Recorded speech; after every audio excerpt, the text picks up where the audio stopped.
Hey YouTube, so I'm replacing my old three-handle tub and shower combo setup here with this guy. It's a Pfister Avalon. I got on Amazon for about 90 bucks or so. Very attractive. You can see it's got that nice satin nickel finish, which is exactly what I was looking for. I wanted to stick with the three-handle system just because I like the way it looks, and I also find it's a little easier to operate. Nice bonus too is they include new valves. And my old shower here was about 30 years old or so, so the valves really did need to be replaced. I didn't really know that at the time. The thing, and the reason I wanted to shoot this video is there's a couple little gotchas with this install. The first is around tools, so you'll need the standard plumber's do-it-yourself stuff, a couple wrenches, needle nose pliers, a screwdriver, and then some Teflon tape or pipe thread compound. They give you a nice little wrench, little Allen wrench to get at those screws. I actually lost mine, so I'm going to be using this as a substitute. It's all good. What they don't give you is this guy. So they call this a 5/16 inch square wrench. At the hardware store, they called it a square key. It was in the aisle with the nuts and the bolts. Cost about $1.50. This is the longest one they had. It's 1 3/4 inches, which is just long enough to get in and do what you need to do. So let me walk you through the install. You're first going to shut off the water, obviously, and bleed the pipes. They talk about having the valves in open position, but I don't think you really need to do that because everything's going to be reset anyway. I would recommend capping your shower. In this case, I've got the shower section totally removed because I'm going to be replacing it. It's a good idea to have a towel and a bucket handy because you are going to get some water that comes out. You can go ahead first remove your old knobs, and they'll usually have a screw on the side like this. Now in mine, the screw was hidden behind the cap, so I had to pop those off with some pliers like that, and then I was able to get to the screw. It's pretty obvious in hindsight, but it did confuse me for a little bit. Now you're ready to remove the old valves. Just take these off, take off your cold. Oh, and as you're removing these, you should see a black rubber washer.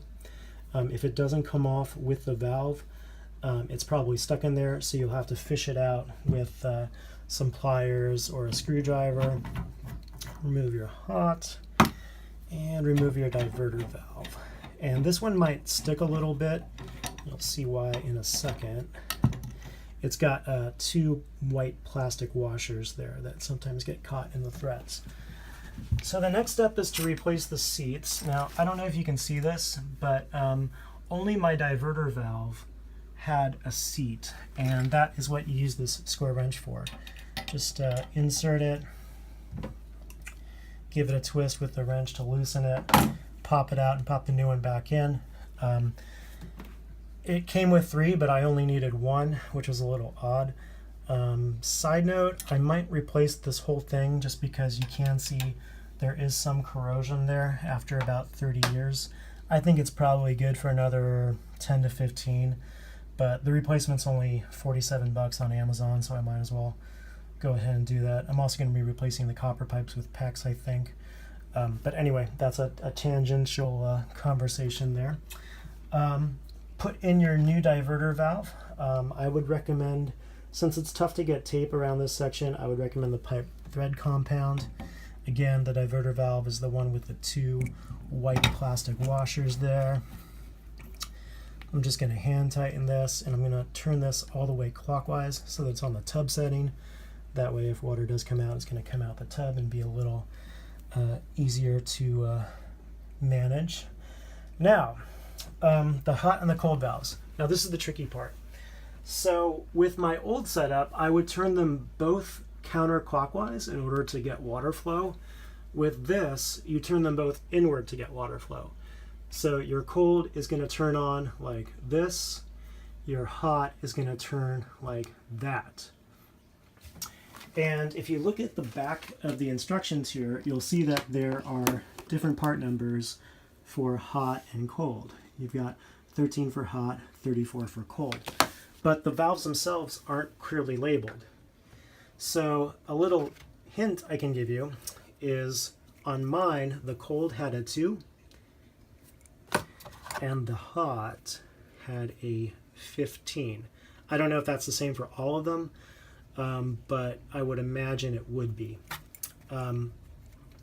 And you can also kind of play around with these, and you'll notice when you twist them clockwise, they'll do opposite things. And I'll show you in a bit here how that all operates. So I would start with the cold again, probably put some Teflon tape around that, wrap this way. And they say when inserting them to have them closed. That's a little confusing. What they really mean is you want to have this compressed down almost all the way. And I'll show you one in a bit. What you want to do is insert it.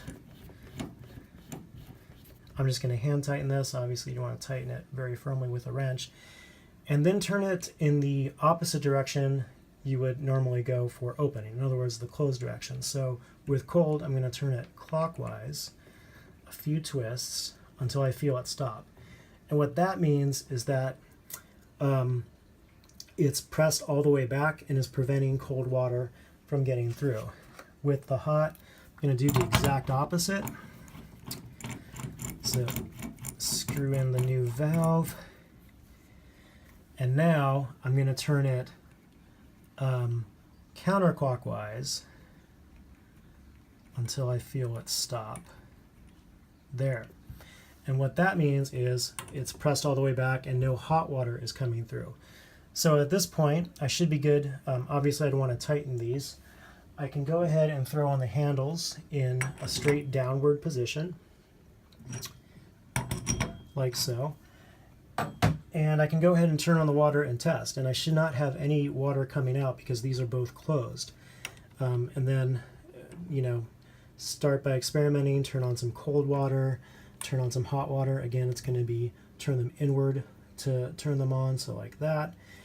Play with your diverter, see if you get water shifting from the shower to the tub, and then tighten everything up and put your hardware on, which is pretty straightforward. The one little thing that did confuse me is I wasn't really sure where these go since I got the wall opened up. I think these go over the tile. I imagine that the idea is you put them right against the tile and then put this metal flange on top of it so that the flange doesn't scrape the tile. That would be my best guess. It's not totally clear from the instructions though. So I think that wraps it up. Let me know if you have any questions.